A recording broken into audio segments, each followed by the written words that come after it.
Ambassador Kelly stood before the emergency council session, her wings trembling despite her best efforts to remain calm. The chamber was nearly empty. Only 15 of the 47 member species had sent representatives. The others were already fleeing, abandoning the council that had kept peace for 300 years. She looked at the holographic display floating above the central podium. Red markers showed the advance of the Khazrat swarm. In 6 months, they had conquered 12 systems. Billions of council citizens were dead or enslaved. The red tide was moving toward the heart of civilized space, and nothing could stop it. Honored council members, Kellis began, her voice translator converting her native clicks into standard galactic speech. Our defense fleet engaged the swarm at the Talaris Junction 3 days ago. All 47 ships were destroyed. We have no military left. Silence filled the chamber. Everyone knew this already, but hearing it spoken aloud made it real. The Viridian people, Kellis's species, had evolved on a gentle moon with light gravity and abundant food. They had never known war. None of the council species had. Violence was something from their ancient past, bred out over thousands of generations. The Khazrat were different. They came from a harsh world with heavy gravity and scarce resources.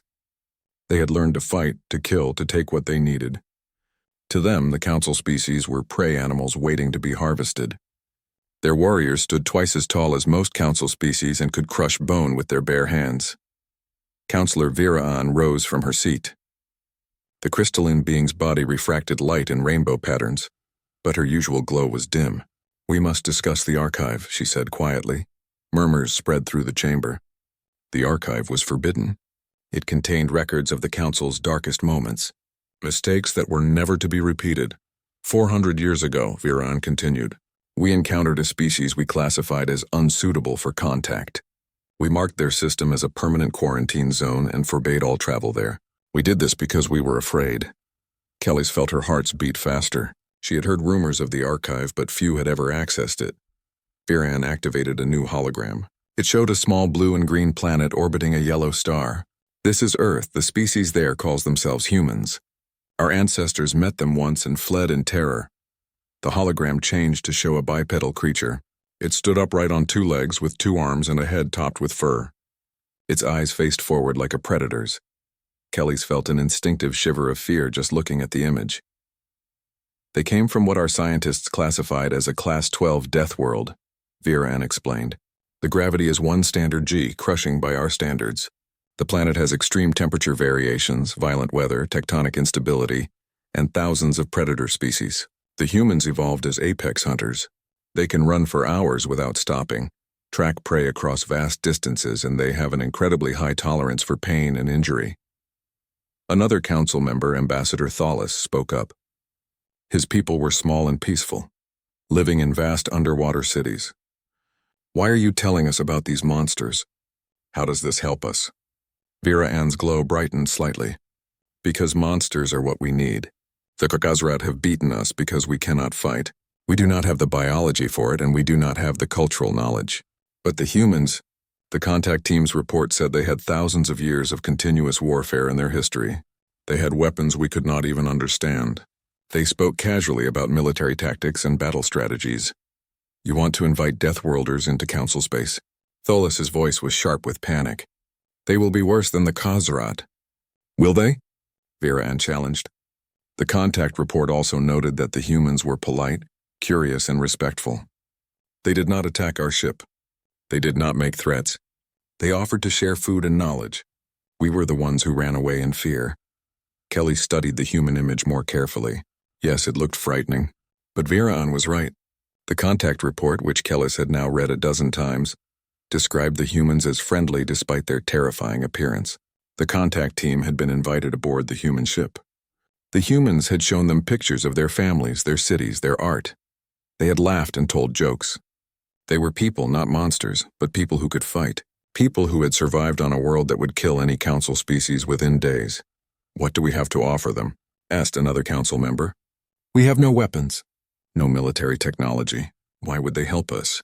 Kellis knew the answer to that. She had studied human culture from the limited records available.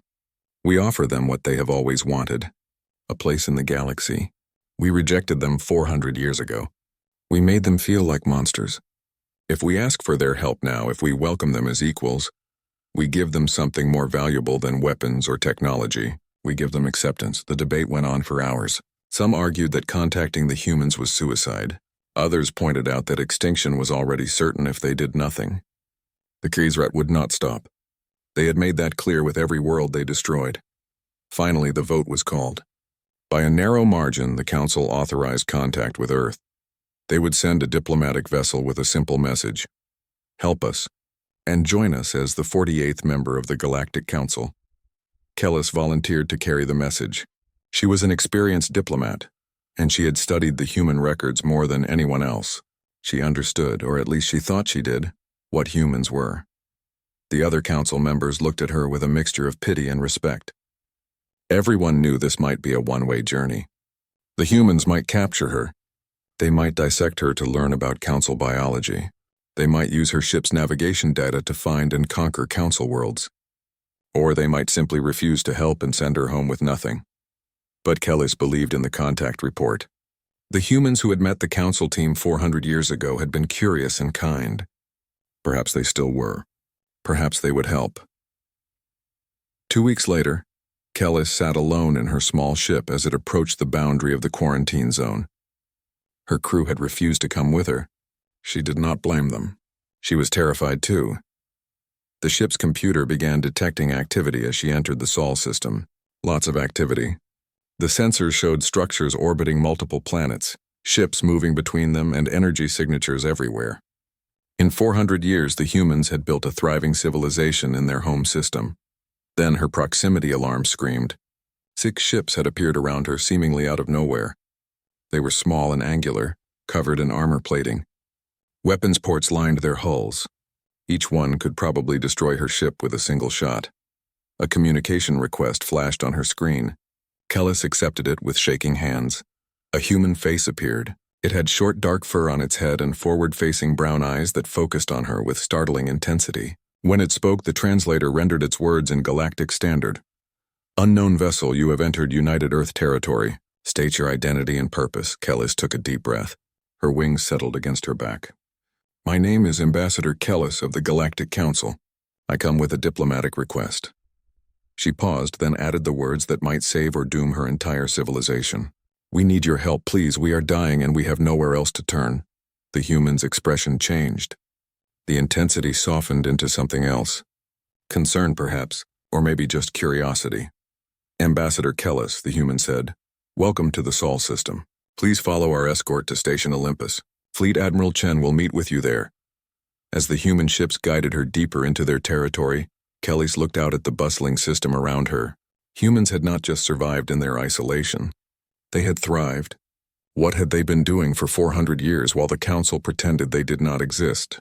She was about to find out, and with that knowledge came the fate of the entire Galactic Council. Station Olympus hung in orbit above the red planet Mars like a massive steel flower. Kellis stared at it through her viewport as the escort ships guided her closer. The station was enormous, at least 5 times larger than the biggest Council station. Defensive platforms surrounded it, bristling with weapons. Ships of various sizes docked and undocked in a constant flow of activity. Her ship was brought into a docking bay that could have held 20 vessels her size. As the airlock cycled, Kellis checked her environment suit 3 times. The humans breathed oxygen like most Council species, but their preferred atmosphere was thicker and their gravity was crushing. The airlock opened. 2 humans in military uniforms waited for her. They were tall, much taller than Kellis, with powerful builds that spoke of a high-gravity world. But their faces were calm and their postures were relaxed. One of them, a female with dark skin and close-cropped hair, stepped forward. Ambassador Kellis, I am Lieutenant Commander Sarah Okonkwo, diplomatic officer for the United Earth Navy. Welcome to Station Olympus. The human's voice was warm, almost gentle. We have adjusted the gravity in this section to 0.4 G for your comfort. If you need any other accommodations, please let us know. Kellis felt some of her tension ease. They had prepared for her arrival. They were being considerate. Thank you, Commander. I appreciate your hospitality. The humans led her through corridors that hummed with activity. Human personnel moved with purpose, their strides long and confident even in the reduced gravity. Kelly's noticed something interesting. Many of them glanced at her curiously, but none showed fear or aggression. They looked at her the way she might look at an interesting visitor, not prey or a threat. They entered a large conference room. The lighting was softer here, adjusted to a spectrum more comfortable for Viridian eyes. A large human male stood by the window, looking out at Mars below. He turned as they entered, and Kelly saw the insignia of high rank on his uniform. Ambassador Kellis, I am Fleet Admiral Marcus Chen. The human did not offer to touch her, understanding that physical contact might be uncomfortable. Please sit. We have much to discuss. Kelly settled into a chair that had been adjusted for her smaller frame. Admiral Chen sat across from her with Commander Okonkwo beside him. A third human, introduced as Captain Jennifer Valdez, joined them.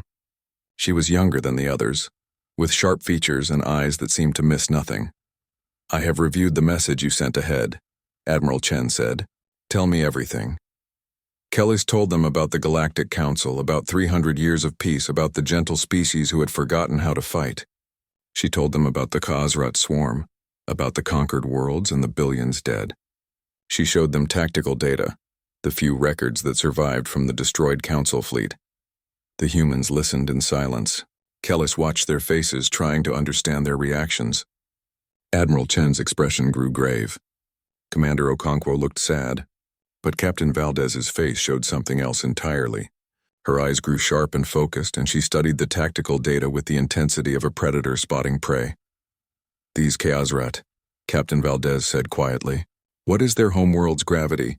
1.2 standard G, Kellis replied. They are considered very dangerous by Council standards. Something flickered across the captain's face. It might have been amusement. I see.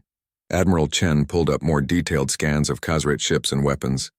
He studied them for several minutes, occasionally asking technical questions that Kelly struggled to answer. The Council did not think in military terms. Finally, he sat back. Ambassador Kellis, I need to be honest with you. 400 years ago, your people came to our system, met us briefly, and then fled. We knew they were frightened of us. We tried to send diplomatic messages for decades, but we were ignored. Eventually, we understood. The galaxy did not want us. Kellis felt shame heat her face. I am sorry. That was wrong of us. Perhaps, Admiral Chen said, but it taught us an important lesson. We realized that if we ever met other species again, they might be hostile. We could not assume the galaxy was friendly. He gestured at the station around them. So we prepared. We built a navy. We developed weapons and tactics. We trained for a war we hoped would never come. Commander Okonkwo leaned forward. Ambassador, you came here asking for our help. But you need to understand what that means. If we agree to help the Council, we will be revealing ourselves to the galaxy. There will be no going back to isolation. We need to know if the Council is truly ready to accept humanity as equals, not as hired monsters you can dismiss when the fighting is done. The Council voted to offer you full membership. Kelly said quickly, you would be the 48th species. Equal in all ways. Pretty words, Captain Valdez said, not unkindly. But will they still feel that way after they see us fight? After they see what Deathworlders can do? Kellis did not have an answer for that. She had seen the human ships, the weapons, the military precision of this station. She was beginning to understand what the Council was really asking for. Not just help, but a glimpse into a kind of existence most Council species had spent millennia trying to forget. Admiral Chen stood and walked to the window again. He was quiet for a long time. Finally, he spoke. Humanity has two choices. We can stay hidden and hope the Khazrat never find us, or we can step onto the galactic stage and make it clear that Earth will not tolerate bullies preying on peaceful species. He turned back to face them. Captain Valdez, what is the status of the Third Fleet? The captain's spine straightened. 30 ships ready for deployment, Admiral. 8,000 personnel. Full combat readiness. And your assessment of the Khazrat threat based on the data provided? Captain Valdez pulled up the tactical displays again. Their ships are large but poorly armored. Their weapons have good range but slow targeting. Their tactics are straightforward, relying on intimidation and numbers. They evolved on a 1.2 G world and fought enemies weaker than themselves.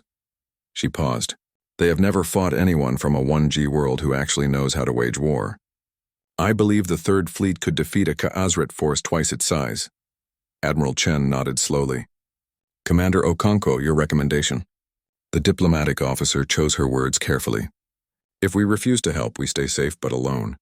If the council falls, we may face the Khazrat eventually anyway. But if we help now, we establish humanity's place in the galaxy. We show that we are not monsters. We are protectors. I believe this is our best chance for a peaceful future. Ambassador Kellis, Admiral Chen said, "Do you understand what you are asking us to do? We will be sending thousands of our people into combat. Some of them will die. We will be killing members of another species, possibly in large numbers. War is not clean or simple. It is brutal and ugly, and it changes everyone it touches." "I understand," Kellis said, though she was not sure she truly did. "But if you do nothing, the Khazrat will exterminate the Council. 27 species will cease to exist. That is billions of lives, entire cultures erased from the universe. I am asking you to help us survive." The Admiral was quiet for another long moment. Then he nodded. "The Third Fleet will deploy to Council space under the command of Captain Valdez. Our mission will be to eliminate the Khazrat threat and establish formal diplomatic relations with the Galactic Council. We leave in 48 hours. Kellis felt relief flood through her. They had agreed. The humans would help. But she also felt a flutter of fear. What had she set in motion? Over the next 2 days, Kellis watched the humans prepare for war. She saw Marines training in combat exercises that would kill any Council species through sheer physical stress. She saw pilots practicing maneuvers in simulators that pulled forces her body could never withstand. She ate meals with human crew members who spoke casually about battles and tactics, discussing violence the way Council species might discuss art or philosophy. She met with Captain Valdez several times, providing all the information she could about Council space, the Khazrat positions and potential strategies. The captain absorbed everything quickly and asked questions that revealed a mind that thought in terms of combat advantage and tactical opportunities. On the morning of departure, Kelly stood in the observation deck of the UEN Indomitable, the flagship of the Third Fleet. The ship was smaller than a Council vessel but felt far more dangerous. Every system was designed for warfare. Every crew member moved with purpose and precision. Captain Valdez joined her at the window. Together they watched as the other 29 ships of the Third Fleet took formation around them. "Are you afraid?" the captain asked quietly. Kellis considered lying, then decided against it. "Yes, I am afraid of what will happen if you fail, and I am afraid of what will happen if you succeed. That is honest." Captain Valdez smiled slightly. "For what it is worth, we are afraid too. But fear is useful. It keeps us sharp." The fleet jumped to faster-than-light travel, and the stars stretched into lines. Kellis settled into her quarters and tried to rest. She had done what she came to do. The Deathworlders were coming to save the Council. She just hoped the galaxy would survive what came next. Admiral Quien floated in the command tank of his flagship, the Crystal Depths. The water around him was perfectly regulated, matching the pressure and temperature of his homeworld's oceans. Through the transparent walls of the tank, he could see his bridge crew working at their stations. They moved slowly, carefully, trying to hide their fear. The Silithian people had evolved in peaceful seas, using their bioluminescence to communicate, and their multiple limbs to build beautiful cities beneath the waves. They had never known war until the Khazrat came. Now Quien commanded what remained of the Council's defense force, a pitiful collection of converted civilian ships and inexperienced crew.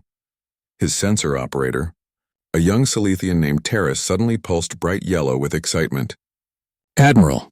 Multiple FTL signatures detected at the edge of the system. "Unknown configuration." Quien felt his heart sink. More Khazrat? They were attacking Telesphore with 15 ships, and the Council's 3 remaining defense vessels could do nothing but watch and evacuate civilians. If the swarm sent reinforcements, the evacuation would fail. "Send me the sensor data," Quien commanded. What he saw made no sense. The ships emerging from FTL were not Khazrat. They were smaller, denser, and their energy signatures were unlike anything in Council records. 30 unknown vessels took formation with military precision. A communication request came through. Quien accepted it, prepared for anything. A bipedal alien appeared on his screen. It had pale skin and light-colored fur on its head. Its forward-facing eyes focused on him with disconcerting intensity. When it spoke, the translator rendered its words in perfect galactic standard. "Admiral Quien, I'm Captain Jennifer Valdez of the United Earth Navy, Third Fleet. We received your distress call. We are here to assist. Qian felt confusion mixed with hope. United Earth Navy? I do not have any record of your species in Council databases. A second image appeared on the screen. Ambassador Kellis looking tired but alive. Admiral, these are the humans. The species from the quarantine zone. The Council has authorized their assistance. Humans. Qian felt a chill run through his water. He had heard the old stories. Whispers about the Deathworlders who had been deemed too dangerous for contact. But he was in no position to refuse help. Captain Valdez, the Khazrat have 15 ships besieging Tellus 4. They are bombarding the civilian centers. We have been trying to evacuate, but they keep attacking our transports. Our 3 ships cannot stand against them. The human's face remained calm. We see them on our sensors. Admiral, please pull your vessels back to a safe distance. We will handle the Khazrat. But there are 15 of them, Qian protested. Even with your 30 ships, those are difficult odds. We should coordinate our strategy. Plan our attack vectors. Admiral, Captain Valdez interrupted gently. With respect, we have trained for this. Please withdraw to safety. We will protect the evacuation. Something in the human's voice made Qian obey. His 3 ships pulled back, joining the civilian transports fleeing the planet. The human fleet advanced toward Tellus 4 in perfect formation. Qian watched his tactical display in disbelief. The human ships moved fast, accelerating at rates that would injure or kill most Council species. They covered the distance to Tellus 4 in minutes, not hours. The Khazrat noticed them. The swarm's commander, War Master Krell, sent a standard intimidation broadcast. Unknown vessels, you enter Khazrat territory. Withdraw or be destroyed. Captain Valdez's response was brief. Negative. You have attacked members of the Galactic Council, who are now under our protection. Surrender your ships or be destroyed. You have 5 minutes to comply. Krell's laugh came through on the open channel. Foolish aliens. You are outnumbered. We will add your bones to our trophy halls. The Khazrat ships turned from Tellus 4 to face this new threat. They were massive vessels designed to terrify enemies into submission. Each one was twice the size of a human ship. Krell ordered the attack, confident in his superiority. Qian expected to watch the humans die.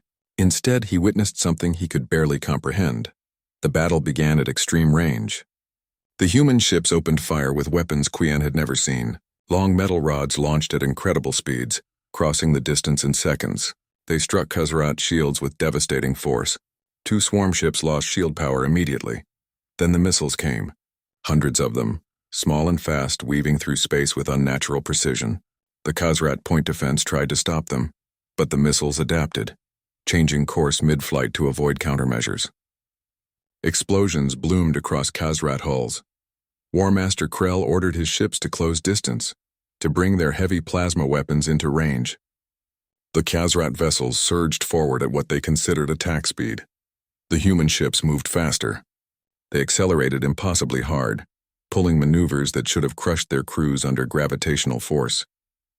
They split into smaller groups, each one moving with perfect coordination. The Khazrat formation, designed to maximize firepower and intimidation, became a liability as human ships struck from multiple angles. One Khazrat ship managed to hit a human destroyer with a plasma barrage. Qian expected to see the ship destroyed. Instead, it simply rolled, presenting undamaged armor and continued firing. Its weapons never stopped. Its formation never broke. The human flagship, the Indomitable, drove straight into the center of the Khazrat formation. It should have been suicide. Instead, it became a knife thrust into the heart of the enemy fleet. The Indomitable fired in all directions, its weapons tracking multiple targets simultaneously. 3 Khazrat ships broke apart under the assault. Qian checked the time. The battle had lasted 12 minutes. 7 Khazrat ships were destroyed or drifting in space, powerless. The others were trying to retreat. Captain Valdez's voice came through on the command frequency. All ships, pursuit formation Delta. Do not let them regroup. The human fleet split again, groups of 3 or 4 ships chasing down individual Khazrat vessels. The swarm ships were fast, but the humans were faster. They hunted with the efficiency of predators who had done this countless times before. War Master Krell's ship tried to escape toward the outer system. 2 human destroyers intercepted it. The Khazrat warship was 4 times their size, but the destroyers attacked from opposite sides, firing in perfect synchronization. Krell's ship shuddered under the assault. Its engines failed. It began to tumble in space. 35 minutes after the battle began, it was over. 14 Khazrat ships were destroyed. The 15th had surrendered. The human fleet had suffered damage to several ships, but Qian sensors showed no catastrophic failures. No human vessels had been destroyed. Qian could not speak. His crew stared at their displays in shock. They had watched an entire Khazrat attack fleet, the force that had terrorized them for months, get dismantled in less than an hour. Captain Valdez's image appeared on his screen again. The human looked completely calm, as if she had just finished a routine exercise rather than a desperate battle. Admiral Qian, the orbital space is secure. Please proceed with your evacuation operations. We will maintain a defensive perimeter. Yes, Captain. Thank you. Qian struggled to find words. I have never seen anything like that. We do what we can, the human said simply. We are sending medical teams to Tellus IV to assist with civilian casualties. Our Marines will secure the evacuation zones against any remaining Khazrat ground forces. Marines. Qian had not even considered that there might be Khazrat soldiers on the planet's surface, but of course there were. The swarm took prisoners for slave labor. 2 hours later, Qian watched video feeds from Tellus IV. Human Marines had landed in armored shuttles. They wore powered armor that made them even larger and more intimidating. The Khazrat ground forces, who had been raiding evacuation sites and taking hostages, encountered the Marines in the ruins of Tellus V's capital city. The Khazrat were fierce warriors, bred for combat. They stood 8 feet tall with natural armor plating and incredible strength. They had terrified Council security forces into complete surrender. The human Marines broke them in minutes. Qian watched as a Marine squad encountered a Khazrat raiding party. The Khazrat charged, roaring their battle cries, confident in their physical superiority. The Marines responded with coordinated fire from their weapons. When one Khazrat warrior closed to melee range, a Marine met it hand to hand. The powered armor gave the human enough strength to match the Khazrat, but it was the human's combat skill that decided the fight. The Marine moved with practiced efficiency, exploiting weaknesses and pressure points. The Khazrat fell. But what struck Qian most was what happened next. The Marines provided medical care to wounded Khazrat soldiers. They took prisoners rather than executing them.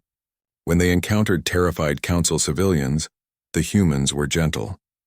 They shared their rations, offered comfort, and worked alongside Council security forces to secure the evacuation sites. One video feed showed a human Marine, a massive figure in armor, kneeling beside a small Viridian child who was crying for her parents. The Marine removed his helmet, revealing a dark-skinned face with kind eyes. He spoke softly to the child, showing her pictures on a device. After a few minutes, the child stopped crying. She held the Marine's armored hand as he led her to a medical station. War Master Krell sat in his command throne, rage burning through his veins. The humans had humiliated him at Tellus IV. They had destroyed his attack fleet and captured him like a common prey animal. He had been released as part of a prisoner exchange, but the shame remained. The High Council of the Khazrat Swarm had debated for 3 days about how to respond to the human ultimatum.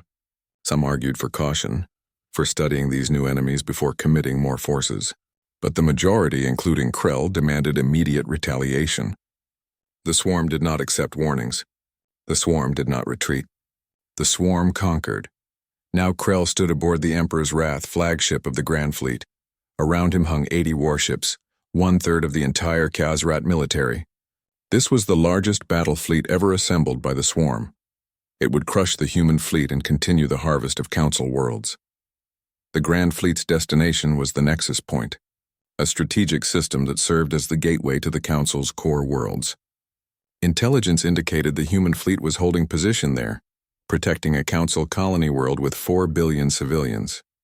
The humans had only 30 ships, 80 against 30. The outcome was certain. All ships report ready, his second-in-command announced. We can jump to the Nexus Point on your order, War Master. Krell bared his teeth in what might have been a smile. Give the order.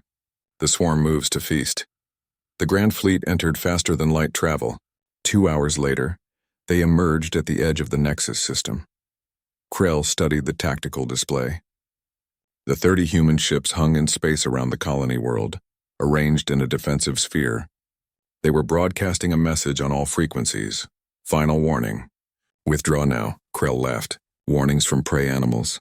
The Khazrat had evolved on a harsh world, fighting for every scrap of food, defeating every predator through strength and cunning. These humans might be dangerous, but they were outnumbered and far from their home. They would break. All ships attack formation, Krell commanded. Show no mercy. The Grand Fleet surged forward. 80 massive warships accelerating toward 30 smaller human vessels. It should have been overwhelming. It should have been terrifying. The humans did not run. They did not break formation. They simply adjusted their defensive sphere and opened fire. The first indication something was wrong came when railgun rounds began hitting Khazrat ships at extreme range. Impossible range. The humans had weapons that could strike accurately across distances that should have been safe. 3 swarm ships lost shield power before they could even return fire. Then came the missiles. Thousands of them, launched from every human ship simultaneously. They filled space with brilliant engine trails, converging on the Khazrat fleet like a swarm of metal insects. Point defense systems fired desperately, but there were too many missiles. They struck shields and armor with devastating force. Krell ordered the fleet to close distance to bring their heavy plasma cannons into effective range. The Khazrat ships accelerated, their crews confident in their numbers and firepower. The humans met them with precision violence. The human flagship, the Indomitable, held the center of the defensive sphere. It absorbed fire from a dozen Khazrat ships, its shields glowing white-hot under the assault. Krell watched, expecting to see it break apart. Instead, the Indomitable's shields held. More than that, the ship continued to fire with perfect accuracy, targeting Khazrat ships' weapon systems and engines. It was not trying to destroy quickly. It was crippling, removing threats from the battle one by one. A Khazrat battlecruiser, the pride of the swarm, managed to get close to a human destroyer. The battlecruiser was 5 times larger. Its plasma cannons fired at point-blank range, scoring direct hits on the destroyer's hull. Krell expected to see the destroyer destroyed. Instead, he watched as damage control teams sealed the breaches within minutes. The human ship rolled, presenting undamaged sections, and continued fighting. One of its engines was offline. Part of its hull was glowing from heat, but its weapons never stopped firing. How could they fight like this?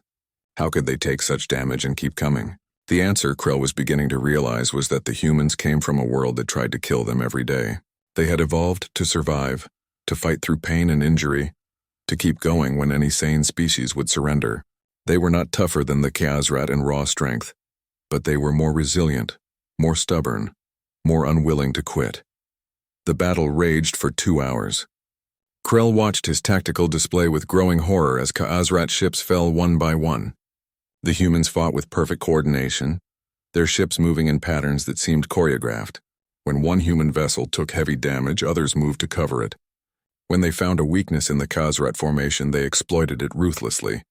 30 human ships were holding against 80 Khazrat vessels.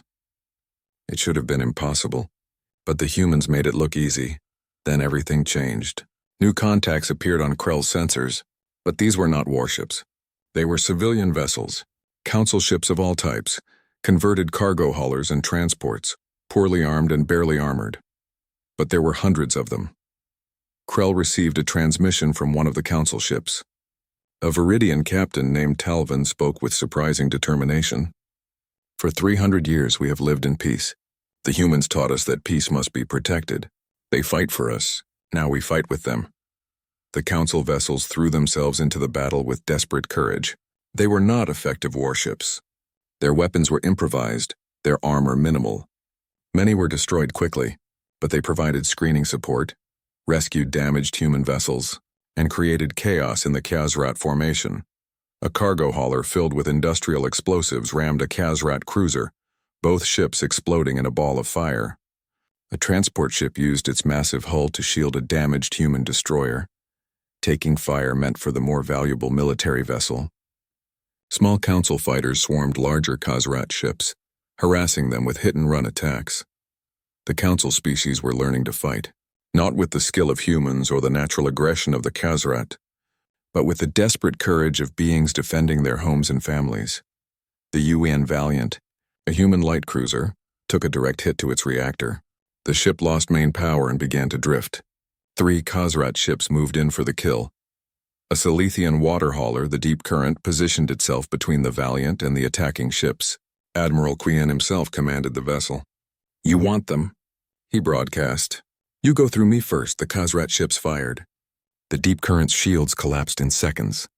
But those seconds were enough. 2 human destroyers arrived, their weapons blazing.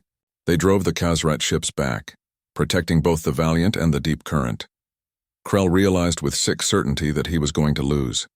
Not because his ships were inferior, not because his warriors lacked courage, but because he was fighting an enemy who refused to be beaten and allies who had found their courage. A transmission came through from his own vessel's damage control center. Fires on 3 decks, shield generators failing. Engine efficiency down to 60%. The Emperor's Wrath, mightiest ship in the swarm, was being torn apart by combined human and council fire. Warmaster, his second-in-command, said quietly, "We have lost 47 ships. Another 20 are severely damaged. If we do not retreat now, the entire fleet will be destroyed." Krell wanted to refuse, to fight to the last. That was the Khazrat way. But he was also a military commander, and he understood tactics. This battle was lost. If he sacrificed the entire Grand Fleet here, the swarm would have no meaningful military left. "All ships," he said, the words bitter in his mouth. "Retreat. Fall back to the outer colonies." The surviving Khazrat ships broke formation and fled. The humans did not pursue. Instead, they focused on rescue operations, pulling survivors from damaged council vessels and providing medical aid. Krell's flagship limped away from the nexus point, trailing debris and atmosphere. Behind him, the human fleet held the field victorious. The defenders of the Galactic Council had won. Over the next 3 weeks, the victory at Nexus Point became a turning point. The Khazrat Empire, facing an enemy it could not intimidate and cannot defeat, sued for peace. Human Marines and Council volunteer forces began liberating occupied systems. Species that had been enslaved by the swarm rebelled, inspired by news that someone had finally stood up to the Khazrat and won. The swarm's empire, built on fear and overwhelming force, collapsed from within. The Council offered the Khazrat terms: withdraw to their home system, accept Council monitoring, and pay reparations. The alternative was continued war against humans who had proven they could win. The Khazrat accepted the terms. The war was over. Krell sat alone in his quarters on his damaged flagship, contemplating his defeat. He had learned something important. The Khazrat were strong, fierce, and aggressive. They had thought this made them apex predators, but the humans were something else entirely. They were not just predators. They were survivors who had spent millions of years learning to overcome every challenge their nightmare world threw at them. They fought with the efficiency of beings who understood that resources were precious, lives were valuable, and victory required more than just brute force. 3 months after the Battle of Nexus Point, Ambassador Kelly stood in the Grand Chamber of the Galactic Council on Ceylon Prime.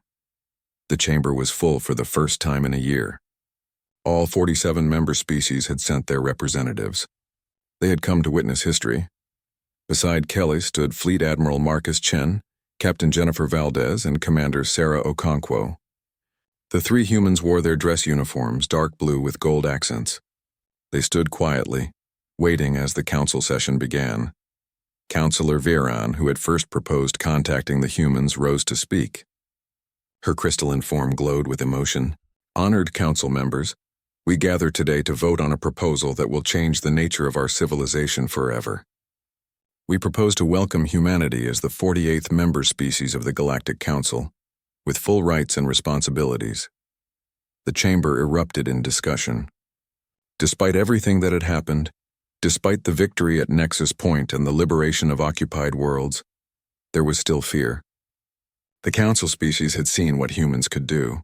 They had watched the battles, seen the efficiency with which human warriors eliminated threats. Ambassador Tholis of the Aquatic Telthans spoke up, his voice trembling. "I do not question human courage or their help, but we must ask ourselves, are we inviting protectors or future conquerors? The humans have weapons we cannot match, military knowledge we do not possess. What happens when they decide we are no longer useful?" It was Commander Okonkwo who stepped forward to respond. Kellis watched as the human woman approached the central podium with calm confidence. When she spoke, her voice was clear and strong. Ambassador Thallus, your fear is understandable. We have seen it before in our own history. On Earth, nations that became too powerful often abused that power. We have fought wars against tyranny and oppression. We understand your concerns because we have asked the same questions of ourselves. She paused, looking around the chamber. But let me tell you what humanity has learned. Power without purpose is meaningless. Strength without compassion is tyranny. We came to help the Council not because we wanted to conquer, but because we believe that those with the ability to protect have the responsibility to do so. Okonkwo pulled up a holographic display. It showed images from the past 3 months. Human Marines helping rebuild destroyed cities. Human medical teams treating wounded Council citizens. Human engineers training Council species in defensive technologies. Human diplomats working alongside Council members to establish fair peace terms with the Kazarat. We did not come to rule you, Okonkwo continued. We came to stand beside you. Yes, we are good at fighting. Earth made us that way. But Earth also taught us cooperation, empathy, and the importance of protecting those who cannot protect themselves. We offer you not conquest, but partnership. Admiral Quien rose from his tank. The Silithian commander's bioluminescence pulsed with firm determination. I fought alongside humans at Nexus Point. I watched them risk their lives to protect beings they had never met before. I saw their warriors show mercy to defeated enemies. I witnessed their Marines comfort frightened children with the same hands that hold weapons. He paused. If these are conquerors, then the word has lost all meaning. I vote to welcome humanity to the Council. One by one, other voices joined in support. A Viridian captain who had fought in the battle shared his experience. A civilian from Tellus 4 spoke about the human Marine who had saved her family. Representatives from liberated worlds described how human forces had worked tirelessly to restore order and peace. Not everyone was convinced. Some Council members remained fearful, some worried about the cultural impact of introducing a warrior species into their peaceful civilization. But when the vote was called, the result was clear. 42 species voted in favor, 3 voted against. 2 abstained. The decision was made. Humanity was now the 48th member of the Galactic Council. Captain Valdez, newly promoted to Admiral, stepped forward to address the Council. On behalf of humanity and the United Earth Navy, I accept this membership with gratitude and humility. We understand that trust must be earned, not given. We will work every day to prove ourselves worthy of your faith. The chamber erupted in applause, though Kellis noticed it was mixed with nervous energy. The Council had taken a leap of faith. Only time would tell if it was the right decision. Over the following months, the galaxy changed rapidly. The United Earth Navy became the core of a new galactic defense force. Human officers trained Council species in military tactics, carefully adapting lessons to account for different biologies and cultural values. A Viridian could never endure the physical stress of human combat training, but they could learn strategic thinking and coordination. A Silithian could not operate in the heavy gravity humans preferred, but they excelled at underwater operations and could serve in specialized roles. Defense installations were built at strategic points throughout Council space. Human warships patrolled trade routes alongside converted Council vessels. Mixed crews became common, with humans working beside Council species to protect the civilization they now shared. The partnership was not without challenges. Human food was too protein-heavy for most Council species. Human humor often confused aliens who had never developed sarcasm. Human concepts of acceptable risk terrified beings from gentler worlds. There were misunderstandings, cultural clashes, and moments of tension, but there were also breakthroughs.